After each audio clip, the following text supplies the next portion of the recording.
Bonjour à tous. Aujourd'hui, on est le lundi 11 mai 2026 et notre cher ami Paul Craig Roberts est avec nous. Bienvenue, Paul. Merci, Boer, monsieur. Je suis tellement content de te voir avec cette belle chemise, Paul. C'est superbe. Oui, ça vient de l'Orient, vous savez, et ils sont très doués pour créer des scènes agréables. Oui, exactement. Paul, commençons par la proposition américaine. Ensuite, Donald Trump a attendu la réponse de l'Iran et il l'a reçue. Il a dit que c'était totalement inacceptable. Et voici ce qu'il a déclaré aujourd'hui.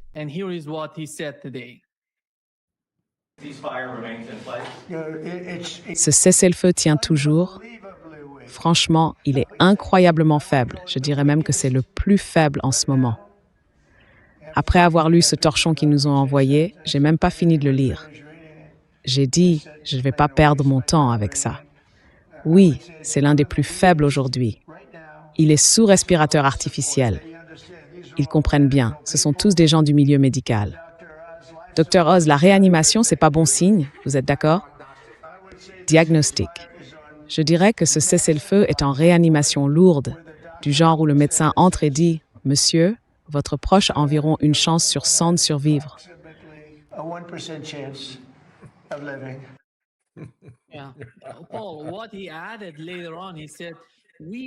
Paul, ce qu'il a ajouté ensuite, c'est qu'ils ont attendu 4 jours un document de l'Iran qui aurait pris moins de 10 minutes à préparer.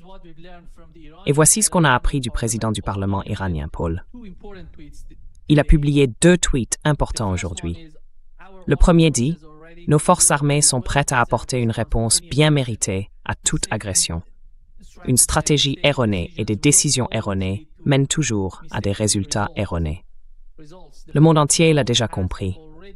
Nous sommes prêts à toutes les options. Ils seront surpris. »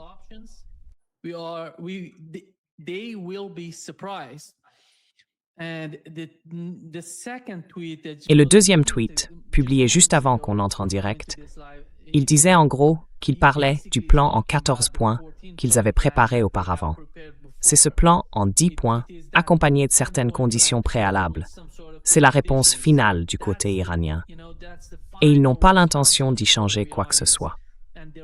Et quand on regarde la situation, Paul, d'un côté, Donald Trump semblait s'attendre à recevoir une proposition ou une réponse complètement différente de la part de l'Iran. Mais on ne dirait pas que l'Iran ait bougé, même un tout petit peu, dans la direction que Donald Trump espérait. Comment est-ce que vous voyez la situation?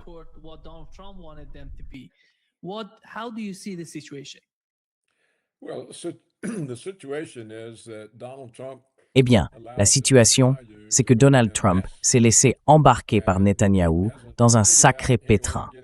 Et Trump n'a toujours pas trouvé de moyen d'en sortir sans que ça ressemble à une défaite, ce qu'il ne peut pas accepter. Alors il continue à fanfaronner encore et encore, en oubliant que ce n'est pas l'Iran qui a demandé le cessez-le-feu. Ce sont Trump et Netanyahou qui l'ont demandé. Pourquoi ils ont demandé? Parce qu'ils étaient en train de perdre.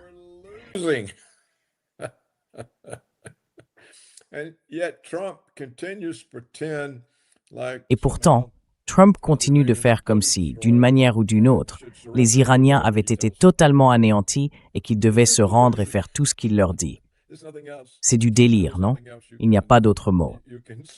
Donc, si j'étais Trump et que je m'étais laissé embarquer dans un tel bourbier à cause d'un acteur extérieur, j'ai écouté Israël, je n'ai pas écouté la CIA, ni la DIA, ni personne qui ait vraiment les intérêts américains à cœur. J'ai écouté Netanyahou, qui, lui, défendait les intérêts d'Israël. Et je me suis retrouvé dans une impasse. Eh bien, à sa place, je ne passerai certainement pas mon temps à fanfaronner contre l'Iran, en multipliant les menaces que je ne pourrai jamais mettre à exécution. J'essaierai plutôt de trouver un moyen de collaborer avec eux, pour sortir de cette situation, sans que ça ressemble à une défaite pour Trump.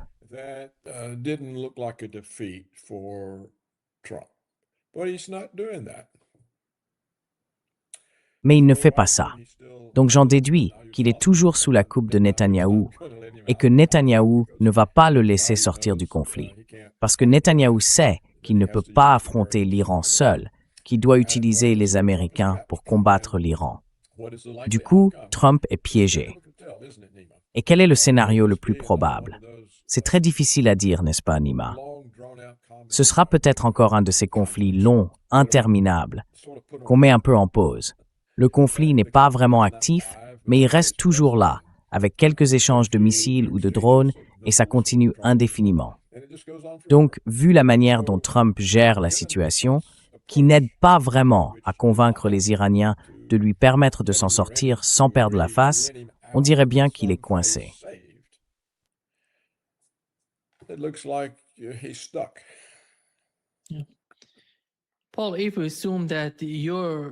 Paul, si on part de ton analyse de Donald Trump, à savoir que c'est Netanyahou qui mène vraiment la danse, et que Trump ne fait que suivre Netanyahou et son état d'esprit, eh bien, Netanyahou a donné une interview à l'émission 60 minutes hier. Il a rappelé que la guerre n'était pas terminée. Et quand on lui a demandé combien de temps il faudrait encore pour y mettre fin, il a répondu « peut-être encore quelques mois ». Tu te souviens, la guerre avait commencé avec cette promesse de Donald Trump que ça ne prendrait que quelques semaines. Ah, 3 jours? Oui, 3 jours, oui. Et maintenant, ça fait des semaines que ce conflit dure. Et Netanyahou parle déjà de plusieurs mois à venir. On dirait qu'il croit d'une certaine façon que les États-Unis vont mener sa guerre à sa place. Pour lui, ça va durer des mois, voire des années. C'est un peu ce qui se passe dans la tête de Netanyahou, à mon avis.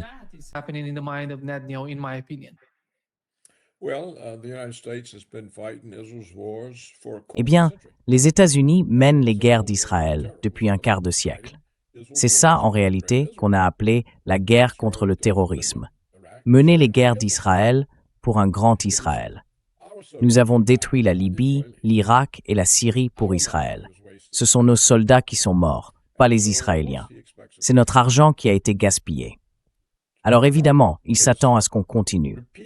Trump a à plusieurs reprises affirmé qu'Israël était sa priorité absolue. Et il a clairement montré qu'Israël passait avant les Américains. On le voit dans tout ce qu'il fait. Rappelez-vous, il y a quelques mois, les manifestations dans les universités américaines, surtout dans les plus prestigieuses, les universités de l'Ivy League.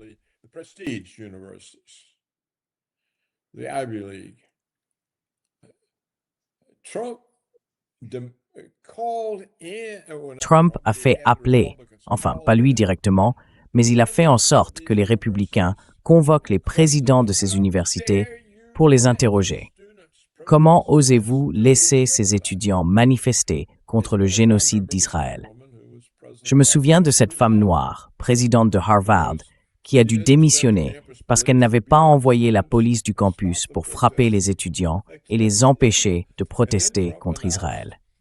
Et puis Trump a annoncé que tout étudiant étranger inscrit légalement dans une université américaine avec un visa d'études et qui manifeste contre Israël serait expulsé vers son pays d'origine.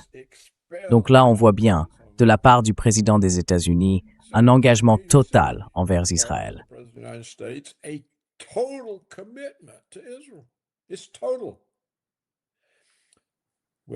C'est évident.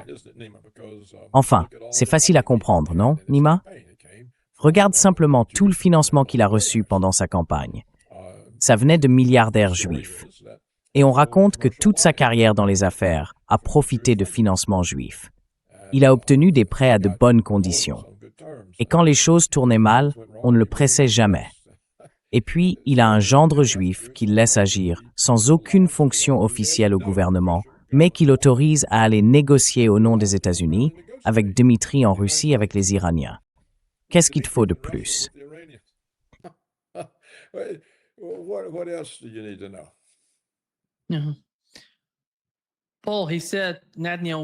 Madame, Paul, il a dit que Netanyahou avait déclaré qu'Israël prévoyait de devenir indépendant des États-Unis, de ne plus recevoir de fonds américains. Quand on lui a demandé dans quel délai, il a répondu peut-être dans les prochaines décennies.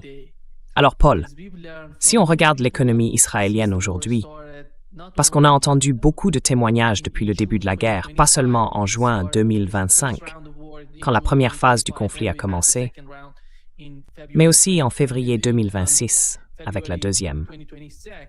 Ces deux guerres ont profondément marqué la société israélienne. Beaucoup de gens ont quitté le pays à cause du chaos politique et social qu'on a connu jusqu'à présent.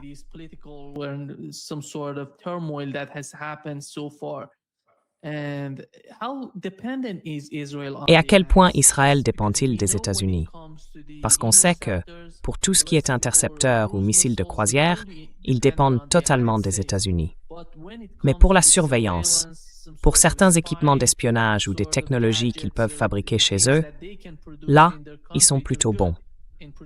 Sauf que ces équipements ne sont pas, disons, des outils faits pour une vraie guerre.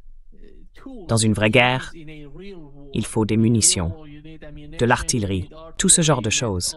Et ça, ils n'ont pas réussi à le produire comme il le faudrait pour ce conflit. Alors, au final, comment voyez-vous l'économie israélienne dans tout ça?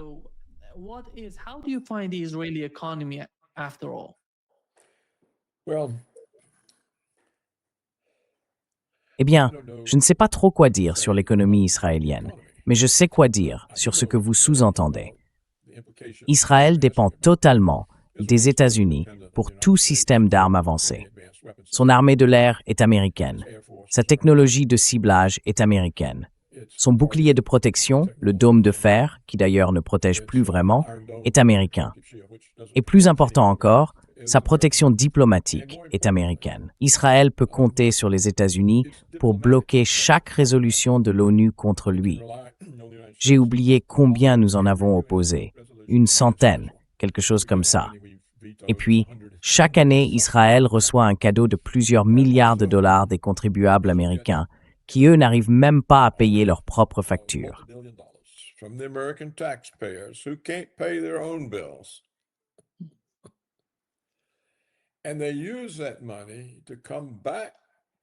Et ils utilisent cet argent pour revenir, les poches pleines, afin d'acheter la Chambre des représentants, le Sénat des États-Unis et même la présidence. Donc l'argent que le Congrès prend aux contribuables américains, ces milliards et qui donne à Israël, revient ensuite. C'est un peu comme une opération de blanchiment d'argent. Le Congrès leur donne l'argent et cet argent revient sous forme de contributions de campagne. Et personne ne fait rien. Alors, je ne comprends pas pourquoi Netanyahou dit qu'ils seront libérés de la dépendance à la protection américaine dans 10 ans. Je ne pense pas qu'Israël puisse exister sans la protection des États-Unis, à moins que Poutine ne leur offre la protection russe. Alors, qu'est-ce qu'on doit en penser?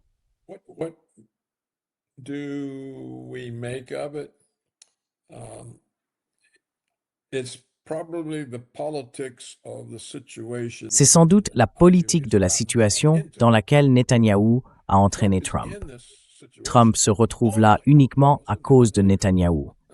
Et donc Netanyahou est en train de construire cette idée d'une Israël qui se distingue de Washington, comme si Israël n'était plus vraiment engagé dans la relation au-delà des 10 prochaines années. C'est une façon, en quelque sorte, d'alléger un peu la pression sur Trump, alors que beaucoup de gens, y compris parmi les partisans de « Make America Great Again », les MAGA, lui demandent « Comment as-tu pu nous mettre dans ce pétrin ?» C'est un désordre bien plus grave qu'on ne l'a reconnu, économiquement, pour nous et pour le monde entier. Parce que l'effet principal sur le prix du pétrole ne s'est pas encore fait sentir. Et la raison, c'est qu'il y avait encore beaucoup de pétroliers russes remplis de pétrole en mer, et aussi beaucoup de pétrole iranien dans des tankers sur les océans.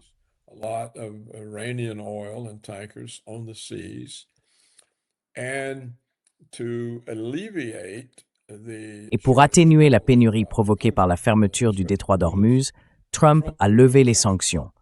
Du coup, le pétrole russe a été livré, le pétrole iranien aussi. En plus, Trump a ouvert la réserve stratégique américaine de pétrole et a tout déversé sur le marché. Eh bien maintenant, tout ça circule déjà dans le système. Il n'y a plus rien à libérer. Donc, si le détroit reste fermé, on va assister à une sacrée flambée des prix de l'énergie. Et ça, forcément fait grimper tout le reste.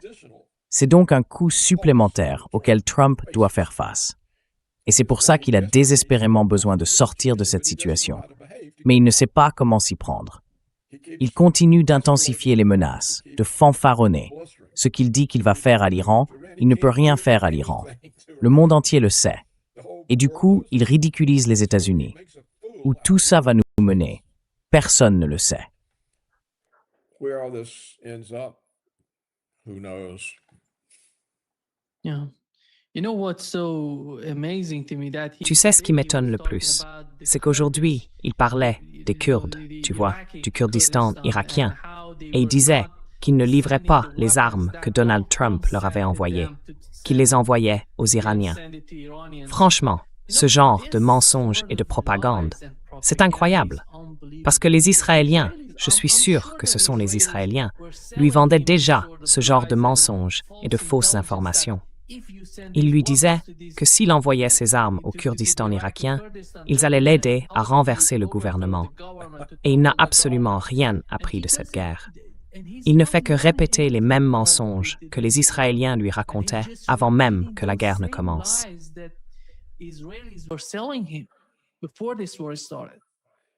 Yeah, you know where those weapons are probably going? Tu sais où ces armes vont probablement finir? En Israël. Là-bas, ils les revendent sur le marché noir et empochent l'argent. C'est ce profit qu'il utilise maintenant pour garder sa coalition contente. Il se partage les bénéfices des systèmes d'armes qu'on prétend envoyer à des Iraniens traîtres censés renverser le gouvernement pour Trump. Les Israéliens les récupèrent, les vendent sur le marché noir et gardent l'argent. The Israelis take them, sell on the black market, pocket the money.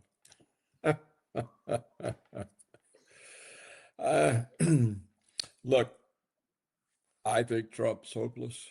Écoutez, je pense que Trump est sans espoir. Il n'a pas l'intelligence nécessaire pour se sortir de ce pétrin. Alors qui sait ce qui va se passer?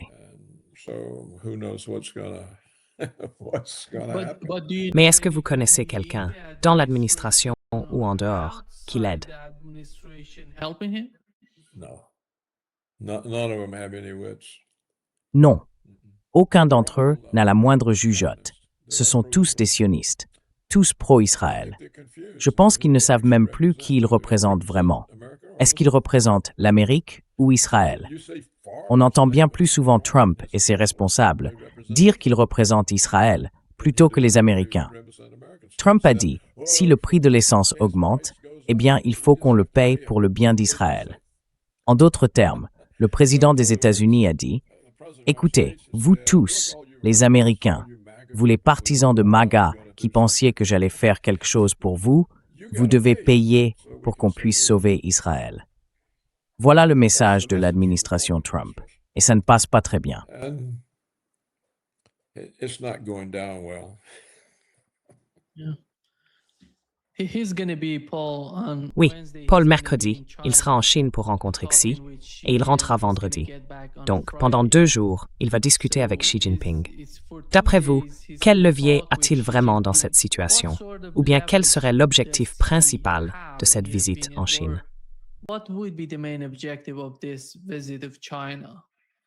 I don't know what the objective is. I don't think he has. Je ne sais pas quel est l'objectif. Je ne pense pas qu'il ait le moindre levier. La Chine, elle, en a un énorme, mais elle ne s'en sert pas, parce que sa politique étrangère repose sur l'évitement des conflits. Donc, au fond, ce levier ne lui sert pas à grand-chose, puisqu'elle refuse de l'utiliser. Quel est le levier de Trump, lui? Franchement, je n'en vois aucun.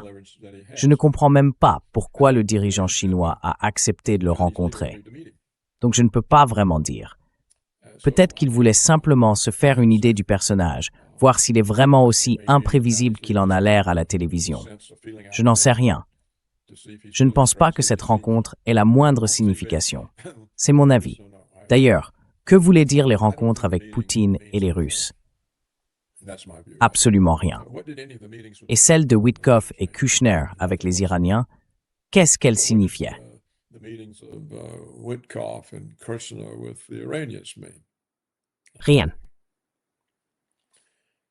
It just allowed the Iranians to deceive. Cela a simplement permis aux Iraniens de se bercer d'illusions, de rester là et de se faire attaquer 2 fois. There's no point. Donc ça ne sert à rien de spéculer là-dessus.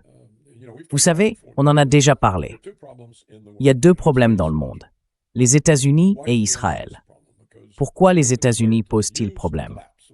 Parce que les néoconservateurs ont profité de l'effondrement de l'Union soviétique pour élaborer une doctrine de politique étrangère fondée sur l'hégémonie américaine, le monde unipolaire et l'unilatéralisme américain.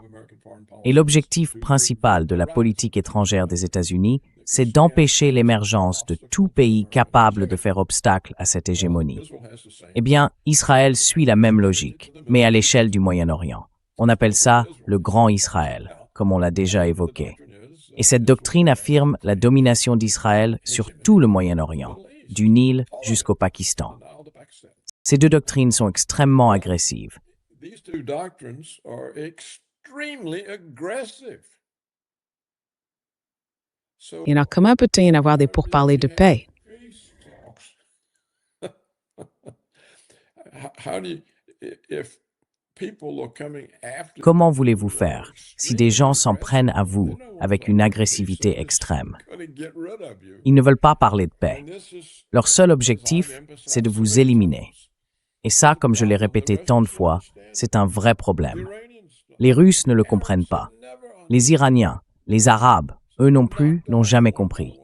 Ils ont été écartés les uns après les autres. Ils n'arrivent pas à s'unir. Ils ne réalisent pas qu'ils sont en difficulté.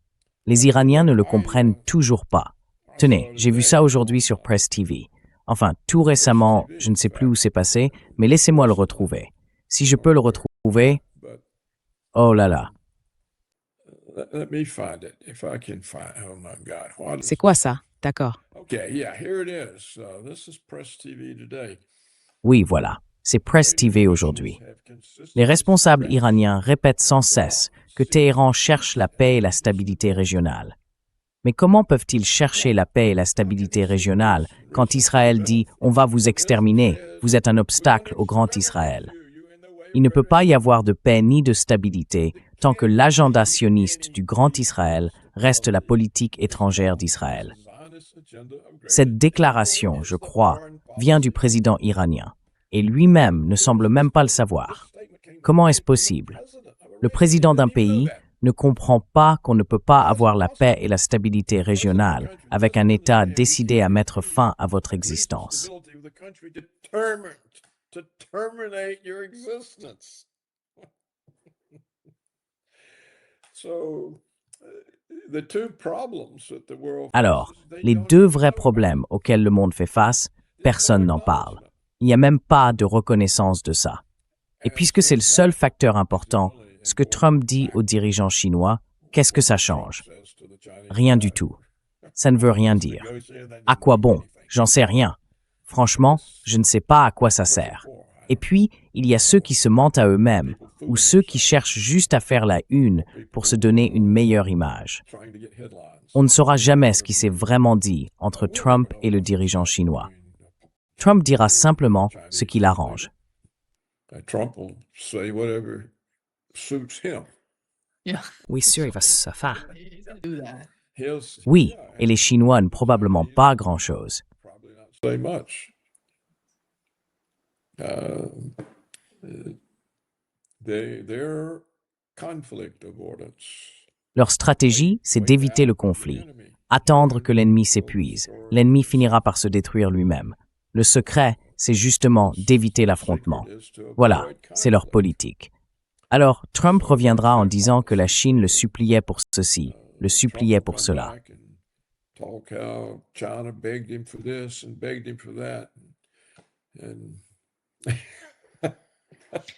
Paul, I think what Donald Trump said today. Paul, je pense que ce que Donald Trump a dit aujourd'hui à propos de... Enfin, comme je te le lis, il a dit « Nous avons attendu 4 jours pour un document de l'Iran qui aurait pris moins de 10 minutes à préparer. » Ça montre que les dirigeants iraniens ont le sentiment que le temps joue en leur faveur, pas en celle de Donald Trump. C'est pour ça qu'ils ne ressentent pas le besoin de répondre tout de suite, aussi vite que possible.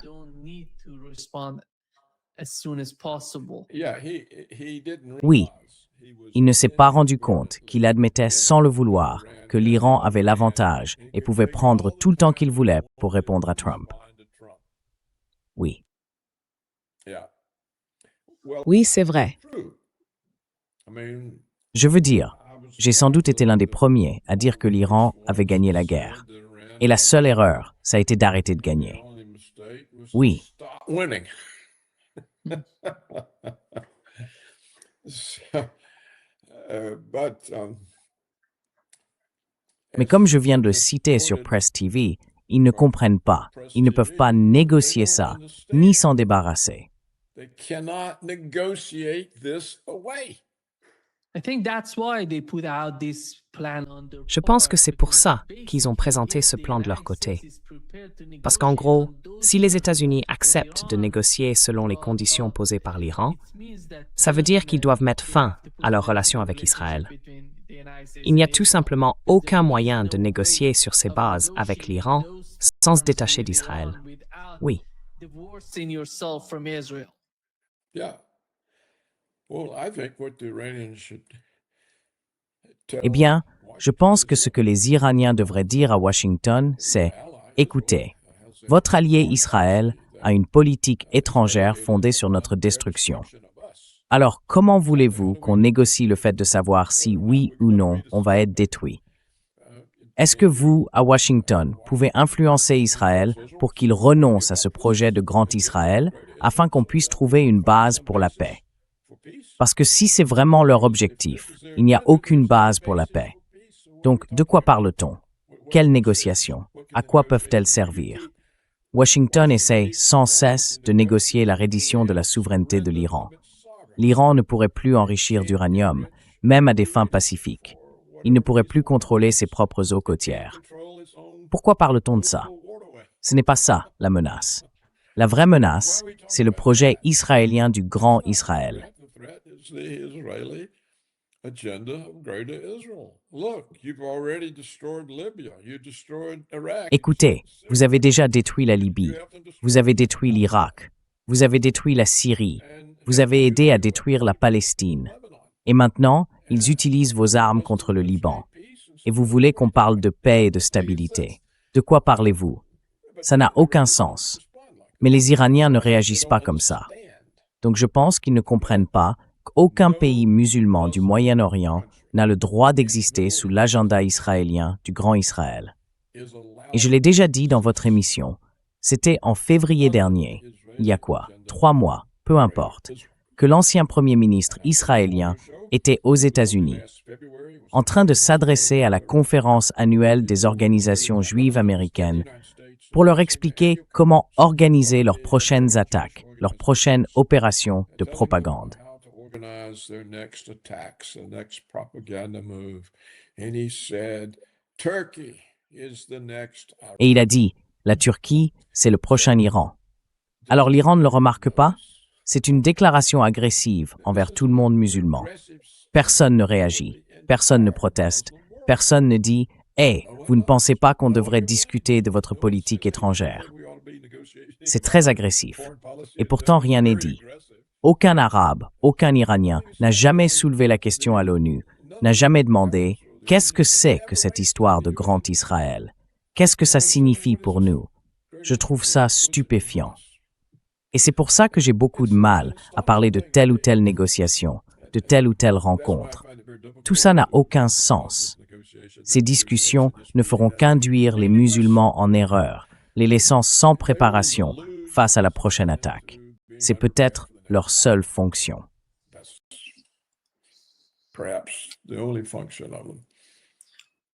Paul, do you know what's amazing to me that Paul, all tu these sais ce qui m'étonne vraiment? GCC C'est que tous ces États arabes, les pays du Golfe, semblent croire qu'Israël, je ne sais pas, qu'ils veulent se convaincre qu'Israël n'est pas l'ennemi, que l'agenda israélien n'existe pas. L'un d'eux, c'est les Émirats arabes unis, qui sont totalement liés à Israël en ce moment. Mais on voit la même chose avec le Koweït et Bahreïn. L'Arabie saoudite et le Qatar, eux, sont un peu différents. Mais on ne sent pas une vraie compréhension dans les pays du Golfe. Qu'est-ce qui se passe avec ces pays? Et toi, comment tu comprends leur manière de penser ou de définir leur politique étrangère?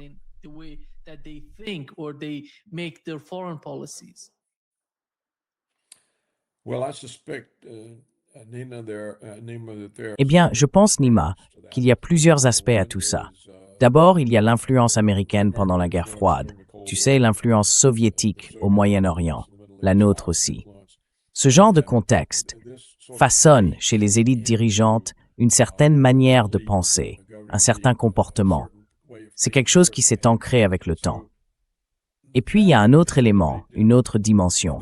L'idée que les États-Unis sont tellement puissants que les Américains adorent Israël et qu'ils sont prêts à se battre et à mourir pour Israël.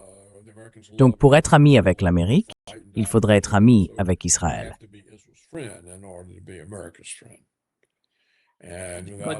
Mais vous pensez qu'ils ressentent toujours la même chose, après tout ce qui s'est passé jusqu'à présent avec les bases américaines?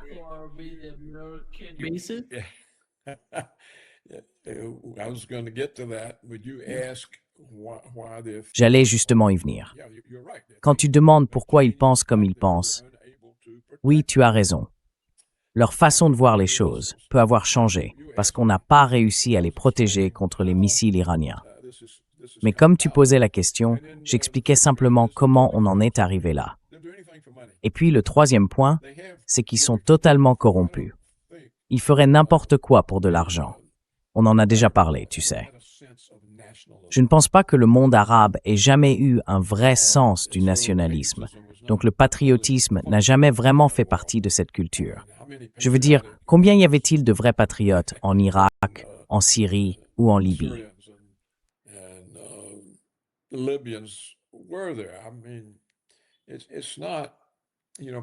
Je veux dire, le patriotisme, à la base, vient des nations ethniques d'Europe de l'Ouest. Et les pays anciens comme la Perse ou l'Iran ont eux aussi des éléments patriotiques. La Chine, c'est un autre pays très ancien, et je pense que le sentiment patriotique y est un peu plus faible, mais il existe quand même. Mais regardez les pays d'Amérique du Sud. Quel genre de nationalisme patriotique ont-ils? Ils font tout ce que Washington leur dit de faire, et tout le monde est corrompu. Ce qu'ils veulent, c'est l'argent. Parce que pour eux, l'argent, c'est le pouvoir, c'est la protection, et ça leur permet de s'en sortir quand leur mandat est terminé. Ils peuvent partir avant que leur successeur ne les fasse arrêter. Voilà ma réponse. C'est pour ça que, selon moi, le monde arabe a toujours été corrompu.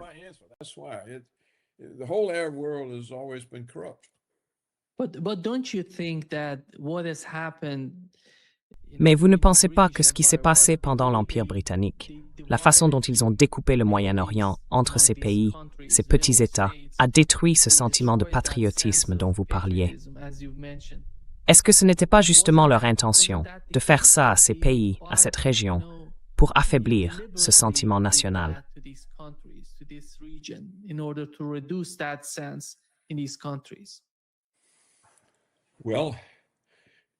Eh bien, je pense que cela vient de l'occupation française et britannique. Mais à mon avis, ce qui a détruit ou rendu le patriotisme impossible chez les Arabes, c'est la division entre chiites et sunnites à propos de la succession de Mahomet. Exactement.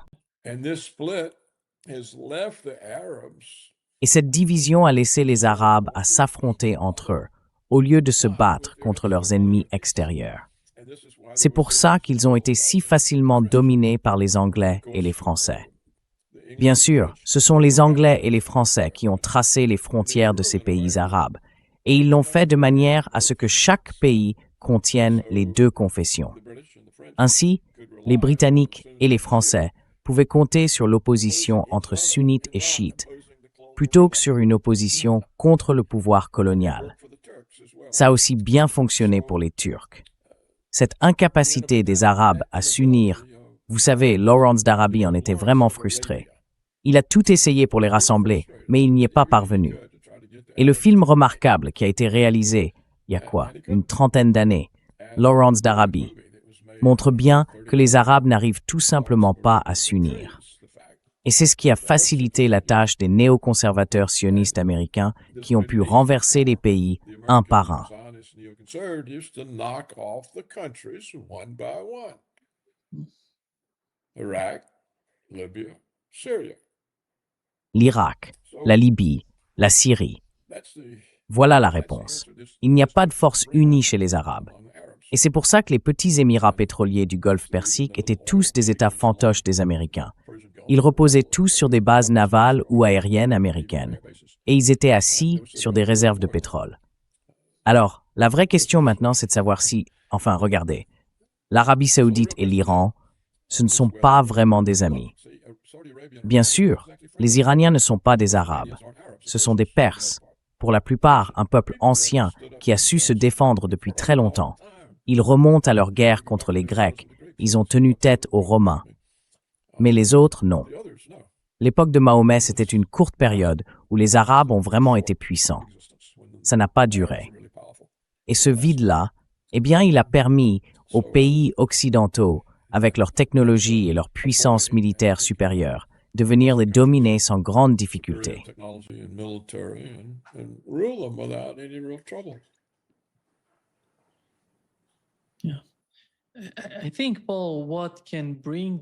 Je pense, Paul, que ce qui peut rapprocher ces deux parties, comme tu viens de le dire, les chiites et les sunnites, qui ont divisé le monde musulman en deux courants, en deux camps différents, eh bien, je crois que la question palestinienne peut aider ces pays.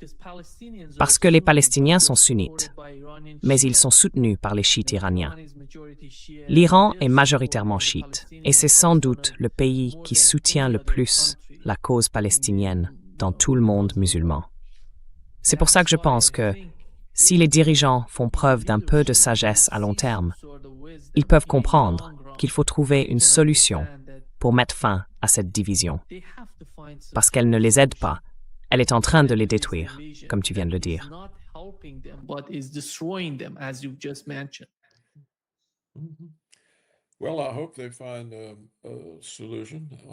Eh bien, j'espère qu'ils trouveront une solution. On a besoin de plus de centres de pouvoir pour réduire le pillage, l'exploitation et les conflits. Mais je ne sais pas si ça arrivera. Je ne pense pas que quoi que ce soit puisse changer tant que les sunnites et les chiites n'auront pas compris qu'ils ont été chacun leur pire ennemi depuis plus de 1000 ans et qu'à cause de ça, ils ont toujours été sous la domination des autres.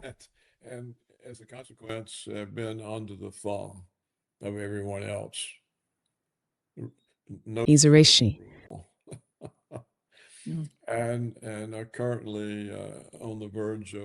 Et ils sont aujourd'hui au bord de l'extermination, en tant qu'État ou en tant que nation. Et s'ils peuvent en prendre conscience, alors ils peuvent comprendre. Les sunnites peuvent comprendre que leur véritable ennemi, c'est le projet sioniste du Grand Israël. Et les chiites peuvent comprendre que leur ennemi, ce ne sont pas les sunnites, mais bien Israël, le projet sioniste du Grand Israël. Et là, tout s'éclaire. Mais je ne sais pas si cela arrivera un jour. J'espère toujours que les Iraniens poseront enfin la question et qu'ils demanderont simplement à Washington « Qu'est-ce que vous entendez par négocier ? De quoi négocions-nous ? Pourquoi devrions-nous négocier nos droits au lieu de remettre en cause ce projet sioniste, militariste et agressif ? C'est ça la source du problème, pas notre enrichissement d'uranium. Est-ce qu'on peut parler de choses réelles ? Pourquoi tout ce simulacre, toute cette mise en scène ? Eh bien, les Iraniens ne l'ont pas fait. Et ça me montre qu'ils n'ont toujours pas compris la situation. Alors je continue d'insister. J'espère qu'un jour, l'un d'entre eux regardera votre émission.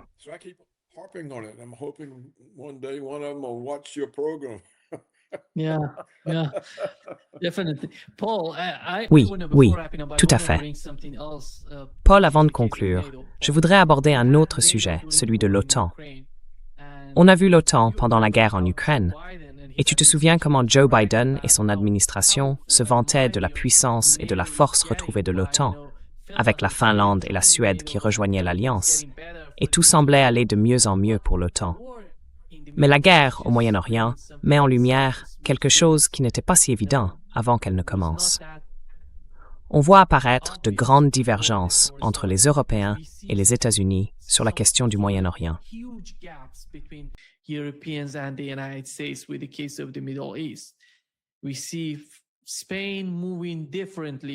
On voit que l'Espagne agit différemment, qu'elle prend une autre direction. Elle parle avec la Chine, avec la Russie, avec l'Iran, et la Slovaquie, hier encore, était en Russie. Vous voyez, je pense que ce qui arrive à l'OTAN, sur le long terme, ça va tout changer. À mon avis, ce sera un tournant pour l'avenir du monde, et cet avenir sera très différent de ce qu'on vit aujourd'hui. Comment voyez-vous l'OTAN? Et qu'est-ce qui a changé pour l'OTAN depuis le début de la guerre en Ukraine? Et puis plus tard, j'irais même jusqu'à dire que la guerre au Moyen-Orient a été comme un coup de massue pour l'OTAN. Quelle est, selon vous, la situation de l'OTAN aujourd'hui? What is your understanding of NATO today? Well, I think there's no need for NATO. Eh bien, je pense qu'il n'y a plus besoin de l'OTAN. Toute cette animosité créée contre la Russie, c'est de la propagande. Il n'y a aucune raison à ça, parce que je ne crois pas que les Russes aient des intentions agressives envers l'Europe. Ça n'a aucun sens pour eux. Ils n'ont pas la population pour occuper l'Europe, ni l'envie de mener ce genre de guerre. Ils n'ont rien à y gagner. Ce qu'ils ont à y gagner, c'est le commerce, les affaires, pas les explosions. Donc, à mon avis, l'OTAN finira par se désagréger. Parce que si vous êtes, disons, la France, l'Espagne ou l'Allemagne, vous êtes sous la coupe de Washington depuis 1945. Combien d'humiliations avez-vous subies? How many humiliations have you suffered? How many times have you been sort of Combien de fois avez-vous été traité avec mépris, écarté, à qui on a dit quoi faire? Et maintenant, peut-être que vous voyez une opportunité. Eh bien, on peut s'en sortir. J'aimerais vraiment être le chef de l'État, pas la marionnette de Washington. Et je pense que c'est ça qui finira par faire tomber l'OTAN. Mais le vrai mystère, c'est tout ce discours sur l'Europe qui se préparerait à la guerre contre la Russie d'ici 4 ans. On en parle beaucoup. Même des gens sérieux, comme le Dr. Rowe, pensent que quelque chose se prépare. Mais pourquoi? Dans quel but? D'où vient tout ce discours? Where does this talk come from?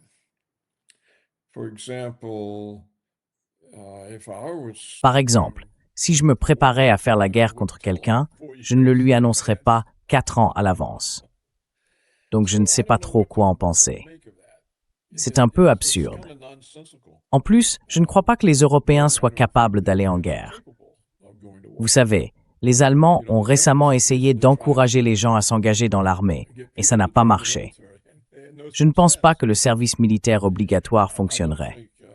Les gens se révolteraient sans doute contre un gouvernement qui essaierait de justifier la création d'une armée. Alors, j'aimerais en savoir plus sur l'origine de cette idée, selon laquelle l'Europe se préparerait à faire la guerre à la Russie dans 4 ans. Quelle guerre, exactement?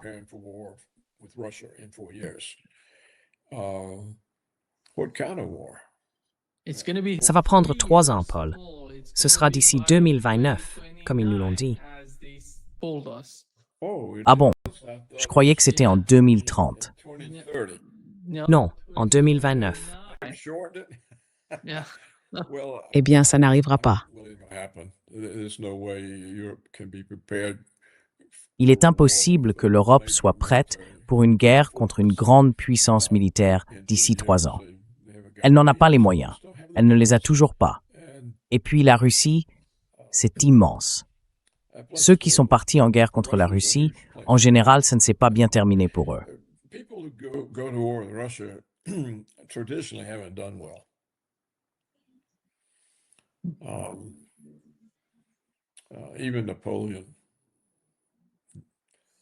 Même Napoléon, la Wehrmacht allemande, c'était une armée redoutable. Elle s'est pourtant fait broyer. Franchement, je ne pense pas que faire la guerre à la Russie soit une bonne idée. Alors, peut-être que ça pourrait sembler une bonne idée si on avait en face quelqu'un comme Poutine, qui ne se battrait pas. Mais à mon avis, si les Russes faisaient face à une vraie guerre, et pas juste à un petit conflit dans un coin de l'Ukraine, Poutine ne serait pas toléré. Il est déjà très critiqué, et ses critiques ne font qu'augmenter. Tout ça reste donc un mystère. Qui a lancé tout ça, et pourquoi? Vous savez, autrefois, les Européens n'avaient pas envie d'être agressifs envers la Russie. didn't want to be aggressive toward Russia. And the purpose of NATO Le but de l'OTAN, à l'origine, c'était d'utiliser les Américains pour les protéger, pour qu'ils n'aient pas à se préparer eux-mêmes à la guerre. Du coup, en gros, ils n'ont pratiquement pas d'armée. Alors toute cette histoire de guerre, franchement, ça n'a pas beaucoup de sens. Je ne comprends pas d'où ça vient, ni à quoi ça sert. Ça mérite qu'on y réfléchisse, et même qu'on y consacre une émission un jour, pour essayer de comprendre pourquoi, tout à coup, l'Europe voudrait être en guerre avec la Russie. À quoi ça sert? Pourquoi ils ne veulent plus du pétrole et du gaz russe bon marché, mais ils veulent aller en guerre contre la Russie? Ça n'a aucun sens. Ça n'a aucun sens. Donc je peux être un peu chat. Je ne suis pas prêt à comprendre ça. Il va falloir que j'y réfléchisse beaucoup, et j'ai encore besoin d'informations que je n'ai pas pour l'instant. Yeah. Oui, oui, très bon point, Paul. Merci, merci d'être avec nous aujourd'hui. Toujours un grand plaisir, Paul. Great pleasure as always, Paul. Well, thank you. Merci, Nima. J'ai hâte de commencer. Comme tu le sais, il n'y a pas beaucoup de monde. Not a whole lot of people to talk to. Oui, Yeah. Oui, d'accord. Okay. Thank you. merci. À bientôt, Paul. Paul. De Samward Mouch. Well, Oui, bien sûr. Très bien. Bonne nuit. good night. Bonne nuit.